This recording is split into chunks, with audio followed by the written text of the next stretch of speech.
사도신경하심으로 새벽 기도를 하나님께 올려드리도록 하겠습니다. 나는 전능하신 아버지 하나님 천지의 창조주를 믿습니다. 나는 그의 유일하신 아들 우리 주 예수 그리스도를 믿습니다. 그는 성령으로 잉태되어 동정녀 마리아에서 나시고 본디오 빌라도의 고난을 받아 십자가에 못 박혀 죽으시고 장사된 지 사흘 만에 죽은 자 가운데서 다시 살아나셨으며 하늘에 오르시어 전능하신 아버지 하나님 우편에 앉아 계시다가 거기로부터 살아있는 자와 죽은 자를 심판하러 오십니다. 나는 성령을 믿으며 거룩한 공교회와 성도의 규제와 죄를 용서받는 것과 몸의 부활과 영생을 믿습니다. 아멘. 찬송가 88장 찬송하겠습니다.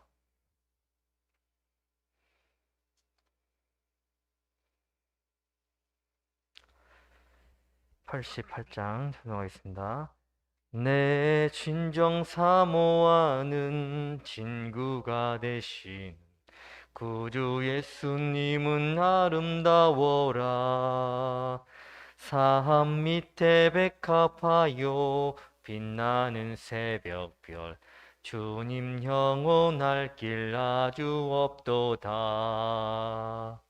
내 맘이 아플 적에 큰 위로 되시며 나 외로울 때 좋은 친구라.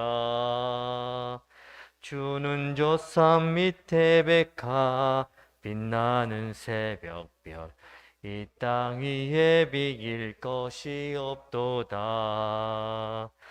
내 맘의 모든 염려 이 세상 고락도 주님 항상 같이 하여 주시고 시험을 당할 때에 악마의 개교를 즉시 물리치사 나를 지키네. 온 세상 날 버려도 주 예수 안 버려 끝까지 나를 돌아보시니. 주는 저 산 밑에 백합 빛나는 새벽별 이 땅 위에 비길 것이 없도다. 내 마음을 다하여서 주님을 따르면 길이 길이 나를 사랑하리니. 물불이 두렵지 않고 잠검도 겁없네. 주는 높은 산성 내 왕패시라. 내 영혼 먹이시는 주내 누리고 나 진히 주를 뵙기 원하네. 주는 저 산 밑에 백합 빛나는 새벽별 이 땅 위에 비길 것이 없도다.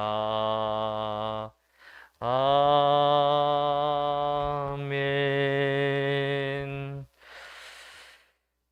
욥기 6장 14절 말씀을 보겠습니다. 이 시간 하나님께서 주신 말씀 욥기 6장 14절에서 30절까지 마지막 절까지 저와 여러분이 한 절씩 교독하도록 하겠습니다. 제가 14절 말씀을 읽습니다. 낙심한 자가 비록 젖는 자를 경외하기를 저버릴지라도 그의 친구로부터 동정을 받느니라.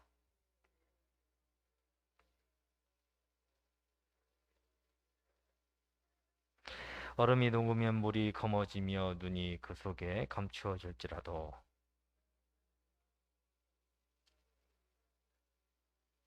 대장들은 그들의 길을 벗어나서 사막들에 들어가 멸망하느니라.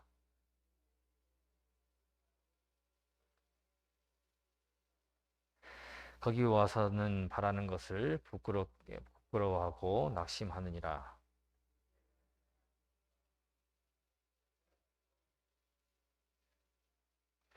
내가 언제 너희에게 무엇을 달라고 했더냐? 나를 위하여 너희 재물을 선물로 달라고 하더냐?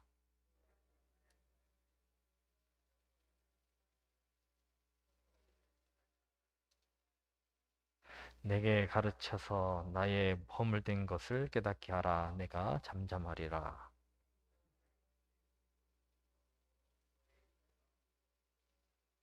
너희가 남의 말을 꾸짖을 생각을 하나 실망한 자의 말은 바람에 날아가느니라. 이제 원하건대 너희는 내게로 얼굴을 돌리라. 내가 너희를 대면하여 결코 거짓말하지 아니하리라.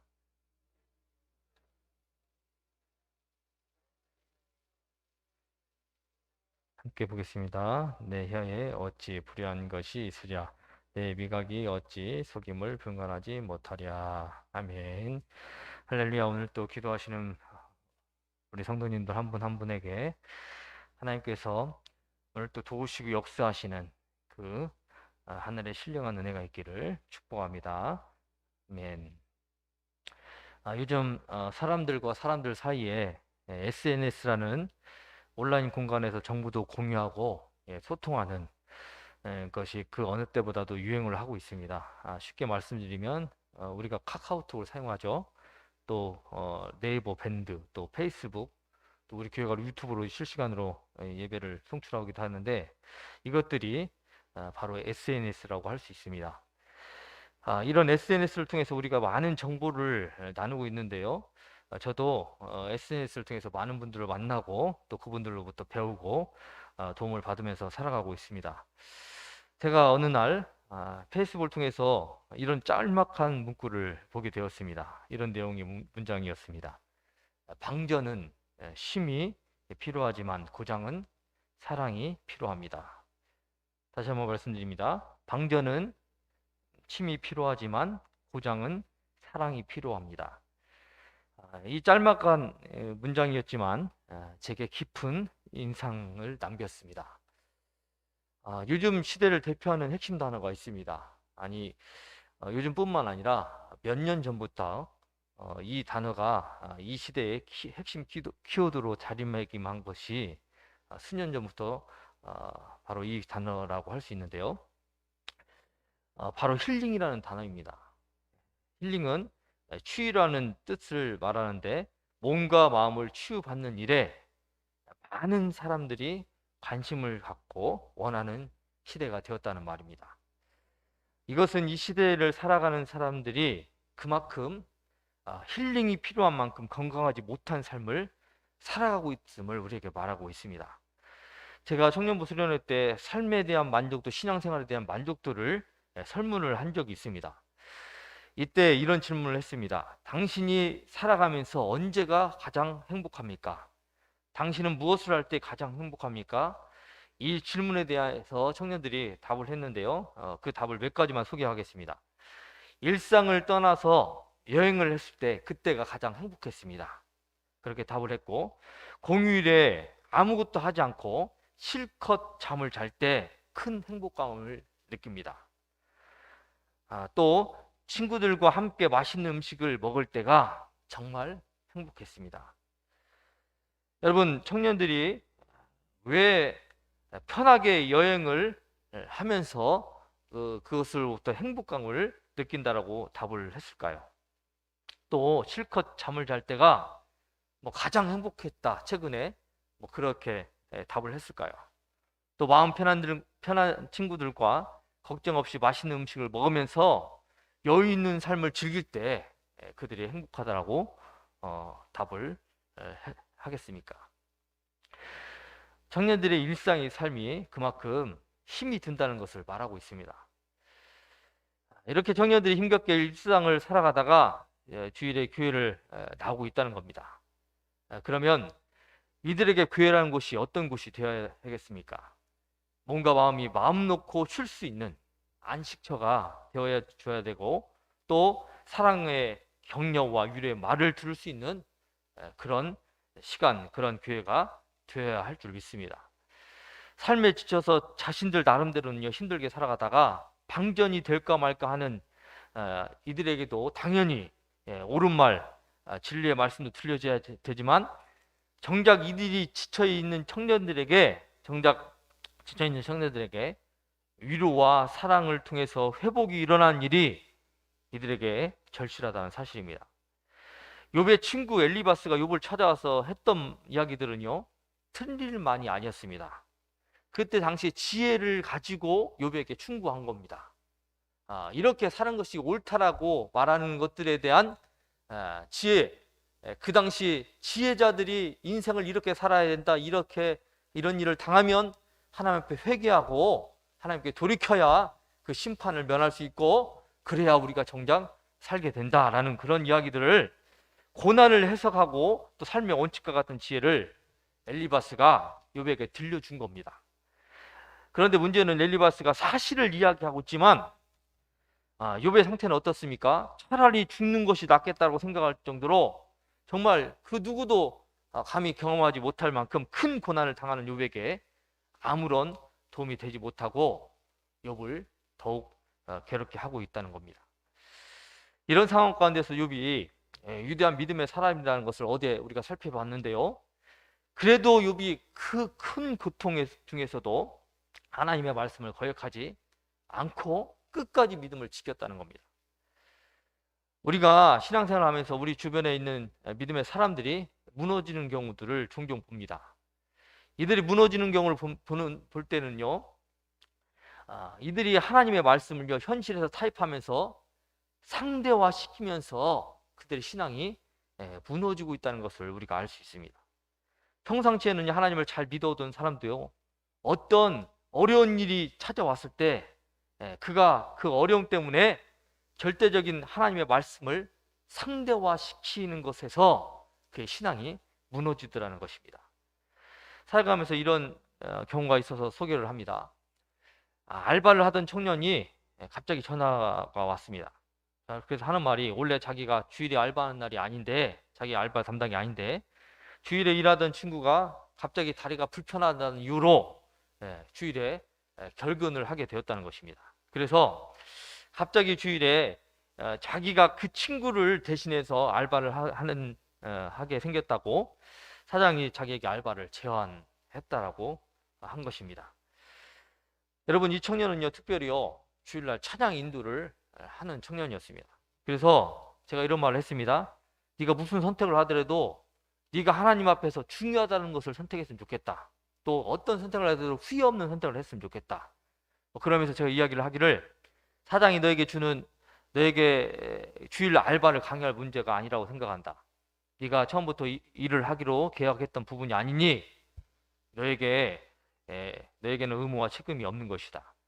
그런데 일적으로 사장의 말을 들어주지 않으면 앞으로 사장과의 관계가 불편해질 것을 생각해서 네가 을의 입장에서 이 일을 수용할 수 없는 그런 것이라면 적어도 너의 입장을 사장에게 분명하게 이야기할 필요가 있는데 이것이 너의 권리이기 때문이다.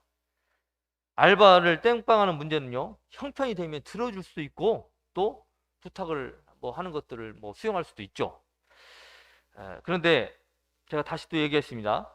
너는 이미 하나님 앞에서 청년부 예배를 섬기는 찬양 인도자로 헌신하겠다라고 하나님께서 약속을 했는데, 이미 하나님과 약속을 한 것이 있는데 너에게 알바를 해줄 수 있냐고 부탁하는 사장의 말을 들어주라고 하나님과의 약속을 어기고 주의를 지키지 않는다는 것은 내가 보기에는 전혀 맞지 않다.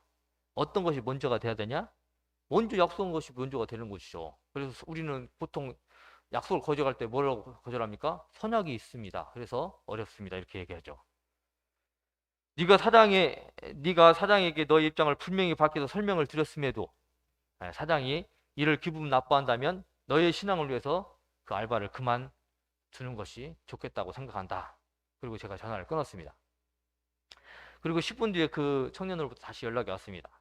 목사님, 저 말고 다른 알바가 주일날 땜빵하기로 해서 저는 주일에 찬양 인도를 하는데 이상이 없을 것 같습니다.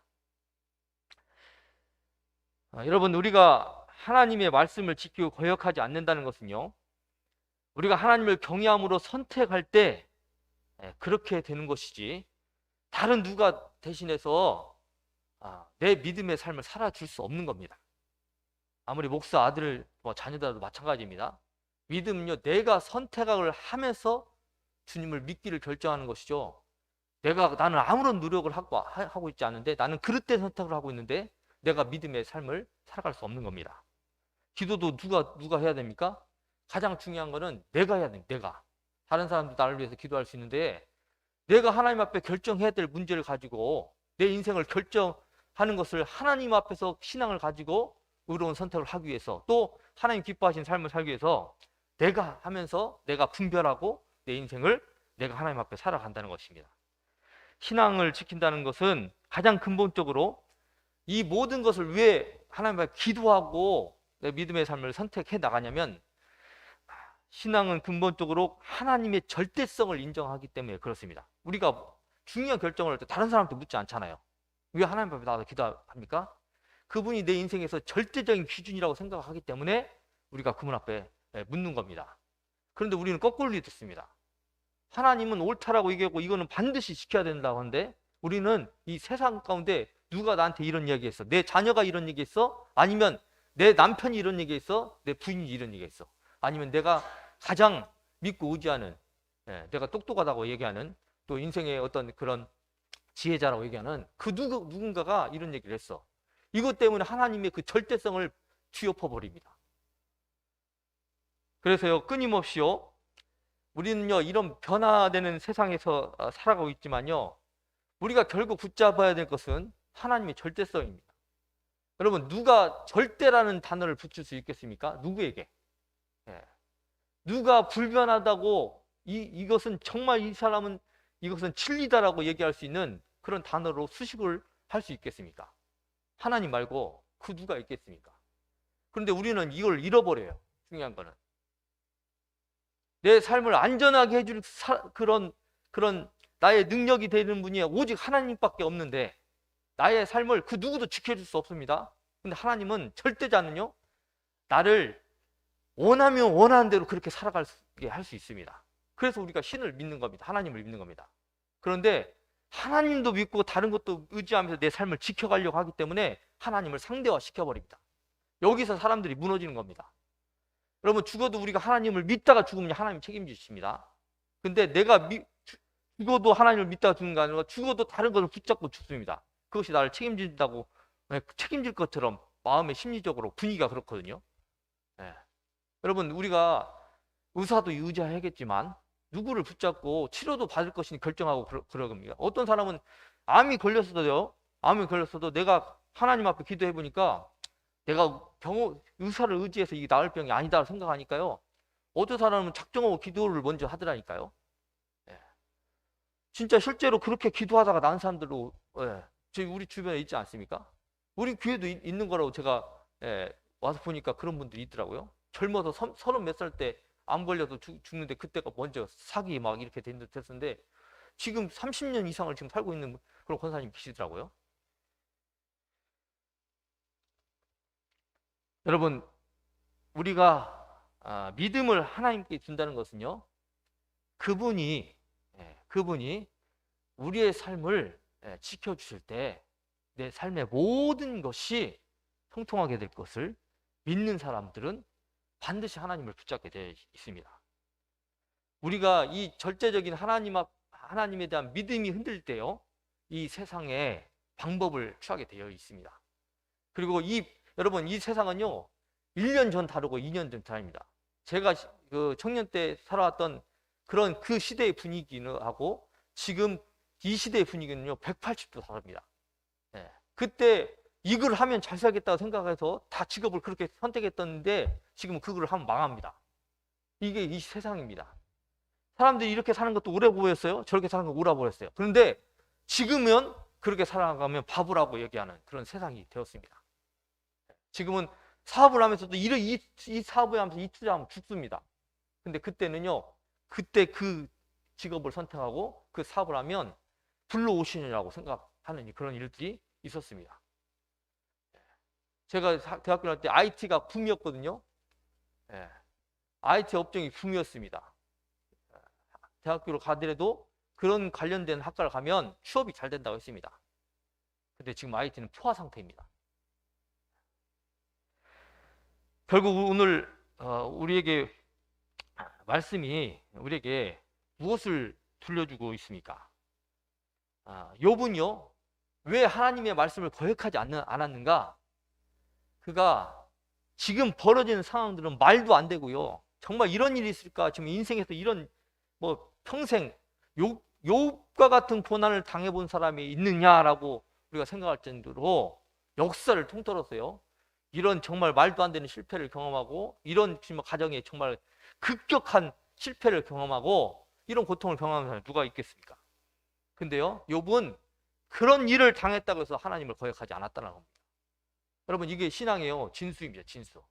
내가 이래서 하나님을 포기해버리고 저래서 하나님을 못 믿고 또 이렇게 이런 일들이 벌어짐으로 내가 예배를 못 드리고 내가 이런 일 때문에 내가 나에게 주어진 하나님의 축분을 내가 거부해버리고, 예, 이것이요, 하나님을 내 스스로 하나님을 차버리고 하나님을 멀리하는 그런 일들을 내 스스로 결정하는데 그 가장 근본적인 게 뭐냐면 하나님의 절대성을 부인하는 데서부터 시작된다는 겁니다. 욥은요, 그러나 끝까지 그 믿음을 지켰다는 겁니다. 끝까지. 하나님 말고는 여러분, 가장 절박하고 가장 고난의 그 시면에 있을 때 누가 나를 건져내겠습니까? 어차피 사람들은 나의 성공을 어떻게 욥의 그 재산을 다 회복합니까? 욥이 동방의 가장 큰 부자였는데 누가 그 이런 자녀들 10명의 자녀들을 다시 회복시킬 수 있겠습니까? 누가 아무도 고치지 못하는 그 악질에 시달리면서, 예, 피가 질질 흘릴 만큼 그렇게 고통스러운 욥의 고통을 누가 해결할 수 있겠습니까? 욥이 이렇게 심한 고난을 받고 있을 때 그에게 엘리바스가요 찾아옵니다. 인간적으로 욥을 가장 옆에서 가장 자세하게 알고 있는, 가장 가까이서 지켜봤던 사람이 바로 엘리바스라고 얘기할 수 있는데, 그만큼 어떤 사람보다도 욥에 대해서 잘 알고 있는 사람입니다. 그리고 욥이 지혜자거든요. 욥이 같이 인생을 논했다고 하는 것은 그 또한 지혜자인 것을 알 수 있습니다. 그런데 정작요, 이가 가장 인간적으로는 가장 가까이에서 그를 알고 있고 욥을 알고 있는 그였지만, 평상시에 인생을 같이 논할 수 있는 그런 친구였지만요, 정작 욥이 당하고 있는 고난에 대해서 전혀 이해하지 못하고 있는 모습을 볼 수 있습니다. 욥이 하나님께 버림받은 것 같은 고통 속에서 죽고 싶을 정도로 큰 시련이 그 욥에게 찾아왔을 때 엘리바스를 비롯한 친구들은 자신을 이해해주고 자신을 동정해줄 것을 기대했습니다. 왜? 평상시에도 내가 어떤 사람인가 알고 내가 어떻게 살았는지 그는 알잖아요. 네, 그래서 우리가 어려움을 당하면 뭐 세상적으로도 세상 사람들이 그러는데 보통 누굴 찾아갑니까? 가장 자기를 잘 이해해주고 자기에 대해서 공감해줄 수 있는 사람을 찾아가지 않습니다. 친구를 찾아갑니다. 그런데 욥도 인간적으로 그 친구들의 이해와 동정을 기대했는데요. 그런데 이 욥의 기대가 어느 날 비가 내리면 생기는 개울처럼, 이것을 와디라고 하는데, 비가 오는 우기철에 형성된다고 해서 계절천으로 불려가는 개울처럼 친구라고 하는 자들이 이전에 자신을 대하는 모습에요, 어이없는 그런 실망을 하고 있다라고 고백하고 있습니다. 이전에 자신이 신뢰했던 그가 지금은 가장 자기를 괴롭게 하는 그런 모습으로 실망하고 있다라고 설명하고 있습니다. 그 이야기가 15절에서 17절까지의 말씀입니다. 이렇게 자신이 믿고 의지했던 친구들에 대한 기대했던 마음이 헛되다라고 고백하고 있습니다. 여러분, 우리가 심각한 일을 당하면 뭘 알게 되냐면, 사람이 부질없구나, 이것을 알게 됩니다. 사람은 정작 나에게 정작 도움이 되지 못하구나. 어제 또 어떤 집사님하고 통화를 하는데 자기가 이제 큰일을 당하고 나서 아무튼 인생을 바르게 좀 살아보려고 좀 애쓰고 노력하는 그런 집사님인데, 그분이 뭐 요 근래 들어서 이제 아이고 내가 이렇게 살아왔지만 이렇게 믿어왔지만 이것이 정말 부질없다라는 생각을 뭐 하기도 하고 막 그런 인간에게 대한 실망을 한 거죠. 사람들에게 이렇게 한 것들이 별로 내 인생에 도움이 안 되고 정말 내가 도움이 필요할 때 정작 내 주변에 부모 같은 사람이 없다라는 생각을 한다라고 저에게 그런 이야기를 하더라고요. 큰일을 당해보니까 내 주변에 사람이 없다는 겁니다. 나를 정작 내가 편하게 내 고통을 같이 나누고 내 힘듦을 같이 나눠줄 사람이 그렇게 사람들이 많았는데 큰일을 당해보니까 그런 사람들이 없다는 겁니다. 그건 뭐냐면 내가 믿고 의지할 사람이 결과적으로 그 얘기를 함께 공유할 수 있는 사람이 없다는 것을 그가 알았다는 겁니다. 여러분, 이렇게 자기가 힘들 때, 욥이 힘들 때요, 친구들에게 위로받기를 원했습니다.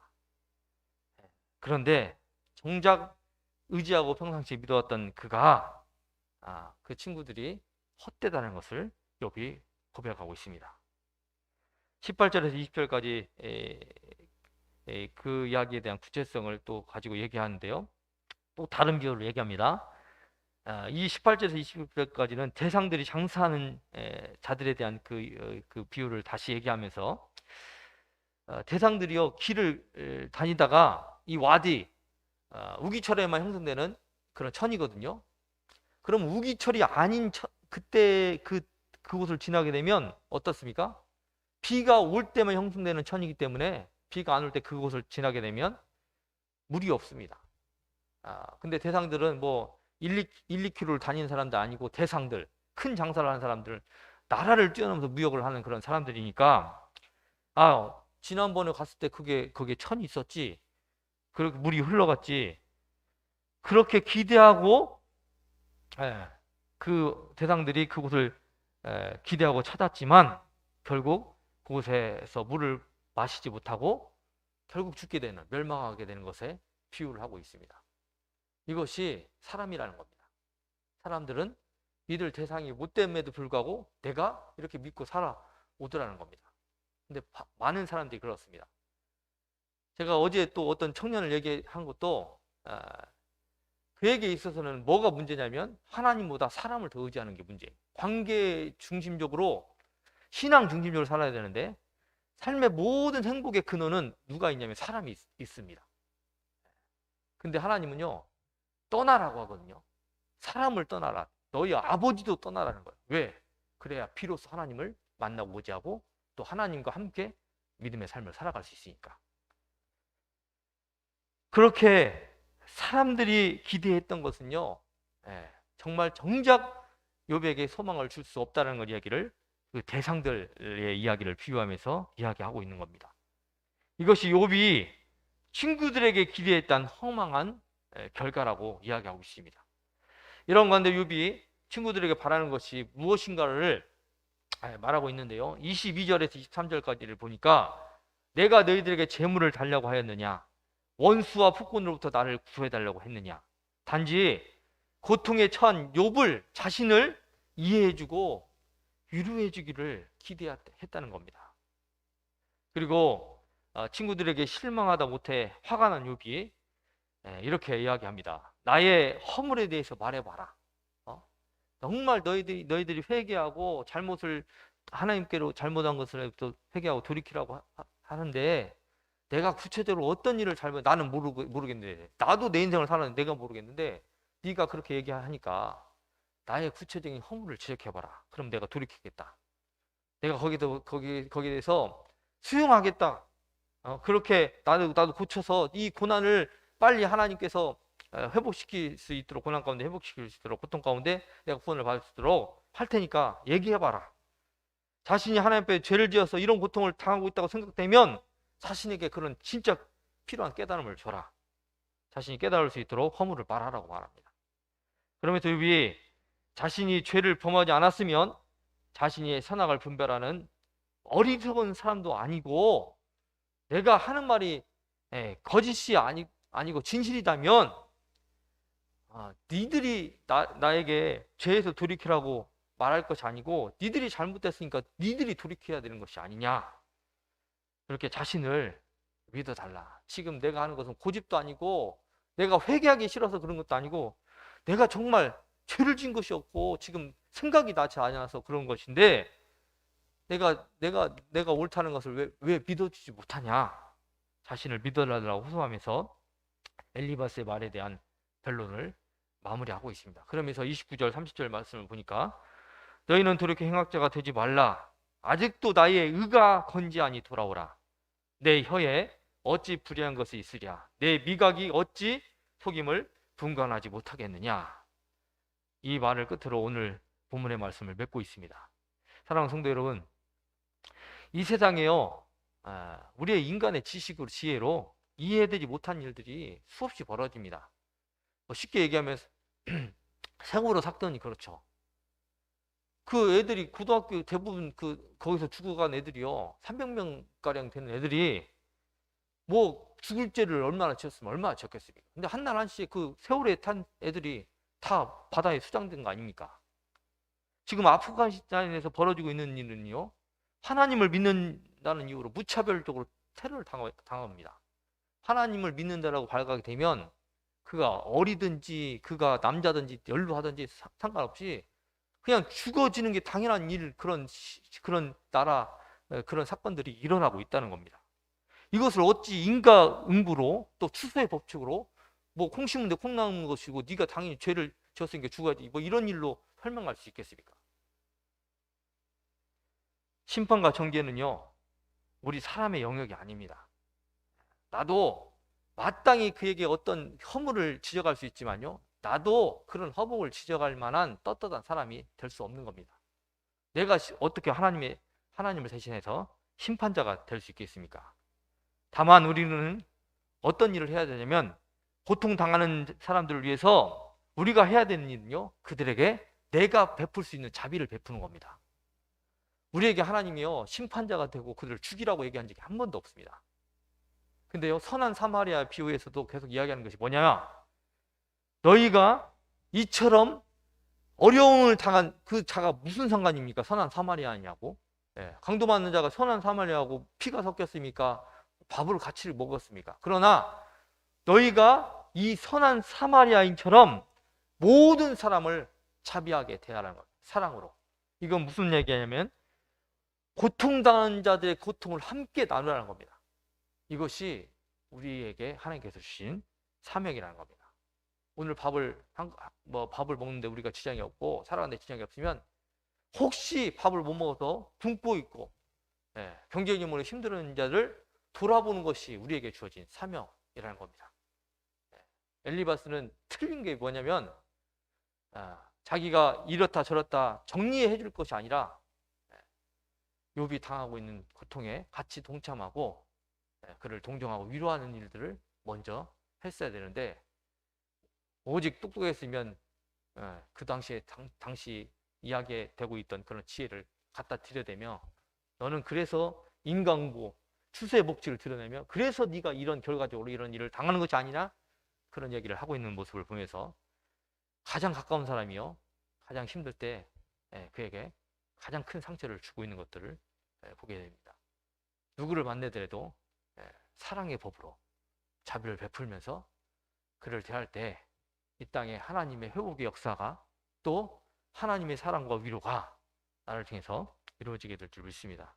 저와 여러분 이런 삶을 살기 원하셔서 오늘 이 말씀을 허락해 주실 줄 믿습니다. 기도하겠습니다. 오 하나님 아버지, 감사합니다. 하나님의 자비하신 같이 오늘 또 우리가 만나는 모든 사람을 하나님이 나를 사랑하시는 것처럼 그들을 대하고 위로하고 그들에게 소망을 줄 수 있는 하나님 아버지 그런 위로자로 살아갈 수 있도록 인도하여 주시옵소서. 하나님을 믿고 의지하는 자가 하나님의 사랑을 대신하면서 하나님께 사랑을 받은 자가 또 누군가를 그렇게 사랑할 때 이 땅에 소망의 역사, 위로의 역사, 또 사람들이 살아나고 또 사람들이 하나님께 돌이키는 그런 귀한 역사가 일어나게 될 줄 믿습니다.